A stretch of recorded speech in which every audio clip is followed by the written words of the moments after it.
Nakakapagod mag-whale shark diving pero enjoy naman to at kakaibang experience din. At dahil gutom na kami kaya may kinainan kami dito sa tabi ng dagat na boodle fight kaya tara, kain na tayo. Napakaganda ng ambience dito, nakaka-relax talaga. Kaya pag napagod din kayo mag-whale shark, masarap kumain dito sa Island Cebu. At ayan na, dumating na ang in-order namin na boodle fight. May pansit, lechon kawale, fried chicken, tortang talong, fried bangus, fried shrimp, calamares at prutas. Kasama ko nga pala mga friends ko dito, pero may kasama pa kaming iba dito kasi naka-tour package kami. Kaya shoutout na din sa mga nakasama namin dito sa Cebu na si Chaz at si Jen.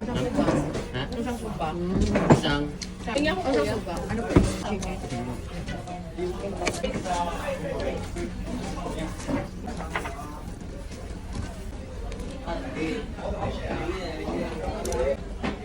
Lang natin ng ketchup.